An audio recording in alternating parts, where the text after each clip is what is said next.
बागेश्वर धाम पीठाधीश्वर एवं कथावाचक धीरेन्द्र कृष्ण शास्त्री के बयान को लेकर नया विवाद खड़ा हो गया है। छत्रपति शिवाजी महाराज और समर्थ रामदास स्वामी से जुड़ी उनकी टिप्पणी पर सियासी और सामाजिक प्रतिक्रियाएं तेज हो गई हैं। कांग्रेस सहित नागपुर के राजा मुधोजी राजे भोसले ने बयान की कड़ी निंदा करते हुए इसे शिवाजी महाराज के खिलाफ भ्रामक और अपमानजनक बताया है। हालांकि बाबा के इस बयान पर मुख्यमंत्री की भी प्रतिक्रिया सामने आई है।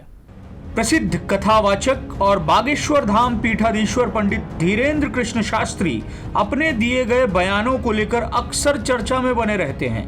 एक बार फिर धीरेन्द्र कृष्ण शास्त्री नागपुर में भारत दुर्गा मंदिर शिलान्यास कार्यक्रम में दिए गए अपने बयान को लेकर चर्चा में हैं।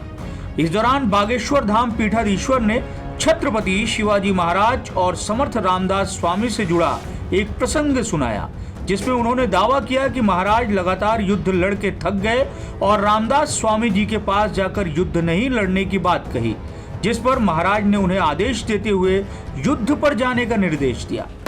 छत्रपति वीर शिवाजी महाराज जब बहुत थक गए युद्ध करते करते, उनको लगा कि हम थक गए, तो एक दिन स्वामी समर्थ रामदास जी के पास गए और उन्होंने अपना मुकुट उतारा और कहा कि हमने बहुत लड़ाइयां लड़ ली, बहुत युद्ध कर लिया, अब कृपा करो कि अब हमें बहुत लड़ना नहीं, अब एक बड़ी दया करो, ये मुकुट संभालो आप, ये राजपाट आप संभालो, आपकी आज्ञा से ही हम चले, अब हमसे चला नहीं जा रहा, अब हमसे युद्ध लड़ा नहीं जा रहा, हम बहुत थक गए, अब हम विश्राम चाहते हैं, अब हम आराम चाहते हैं, अब हम कुछ दिन कुछ करना नहीं चाहते।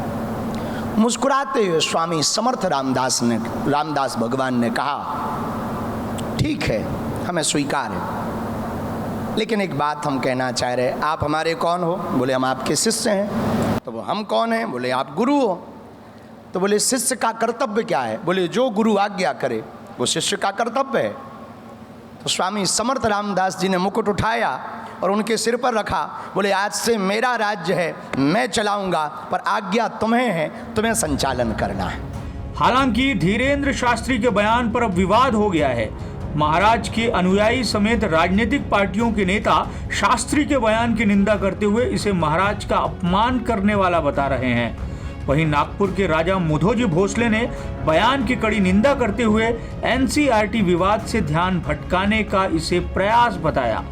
अपने आधिकारिक एक्स अकाउंट पर पोस्ट लिखते हुए भोसले ने कहा, एनसीईआरटी की सुपारी लेकर एक खास अंदाज में महाराष्ट्र आकर भारत की स्वतंत्रता की रक्षा करने वाले अखंड हिंदुस्तान के प्रेरणा स्रोत हिंदवी स्वराज्य के संस्थापक छत्रपति शिवाजी महाराज के बारे में गलत बयान देने वाले बागेश्वर बाबा के वक्तव्य का मैं कड़ा विरोध करता हूं। महाराज ने देव, देश और धर्म के लिए अपना संपूर्ण जीवन समर्पित किया, यह अटल सत्य है। आज की विडंबना यही है कि जो लोग खुद को धर्म का रक्षक बताते हैं, वही महाराज के बारे में विवादित और भ्रामक बयान दे रहे हैं। एनसीईआरटी के मुद्दे को भटकाने की कोशिश हम किसी भी हालत में सफल नहीं होने देंगे। शिवाजी महाराज की पुण्याई से ही आज आप बागेश्वर बाबा कहलाते हैं, अन्यथा क्या स्थिति होती यह सब समझते हैं। हमने हमेशा साधु संतों का सम्मान किया है, आगे भी करते रहेंगे, लेकिन किसी भी प्रकार के विवादित बयान का विरोध करना हमारा कर्तव्य है और हम इसे करते रहेंगे। कांग्रेस ने भी इस बयान को लेकर बागेश्वर बाबा की निंदा की है। कांग्रेस प्रवक्ता अतुल लोंडे ने छत्रपति शिवाजी महाराज को बदनाम और उनके बलिदान को कम करने का प्रयास ऐसे वक्तव्य को बताया। क्या बीजेपी से जुड़े हुए जो बाबा लोग हैं उनके ज्ञान के क्या कहने? इतिहास में ये सिद्ध हो चुका है कि छत्रपति शिवाजी महाराज और रामदास स्वामी जी की कभी मुलाकात नहीं हुई। छत्रपति शिवाजी महाराज के गुरु अनडिस्प्यूटेड जगत गुरु तुकोबा राय थे। तो ये उसी का एक भाग है जिसमें सावरकर जी ने सोने के 6 पन्ने की जो किताब लिखी थी मराठी में, उसमें लिखा था कि ये काकतालीय योग है छत्रपति शिवाजी महाराज का राजा होना। ने कहने का मतलब ये था कि कौवा बैठने मैंने टहनी टूटने वाली थी, कौवा बैठ गया और कौवा कारण हो गया। इस तरह से जो बदनामी, जो उनका कर्तृत्व था, जो उनका त्याग और बलिदान था स्वराज के लिए और रैयत के राज के लिए, उसको कम आंकने की कोशिश का ये एक हिस्सा मैं इसे मानता हूँ। अगर इतनी हिम्मत है बागेश्वर धाम में तो जाएं रायगढ़ में, सभा लें वहाँ पर वहाँ के लोगों की और ये बात कह के दिखा दे। वहीं मुख्यमंत्री देवेंद्र फडणवीस ने कहा कि इतिहास में इस प्रकार का कोई ठोस प्रमाण उपलब्ध नहीं है। मुख्यमंत्री ने आगे कहा, महापुरुषों के इर्द गिर्द अक्सर अनेक लोक कथाएं बन जाती हैं जो अलग अलग क्षेत्रों में अलग अलग रूपों में सुनाई जाती हैं। इतिहासामध्ये अशा प्रकारचा कुठलाच दाखला आपल्याला पाहायला मिळत नाही। मुळात आपल्याला माहिती आहे की जे काही महापुरुष असतात त्या महापुरुषांबद्दल अनेक लोककथा तयार होतात। वेगवेगळ्या राज्यांमध्ये वेगवेगळ्या प्रकारच्या लोककथा असतात। आपल्याला माहिती आहे रामायण आणि महाभारताच्या संदर्भात अनेक लोककथा आहेत।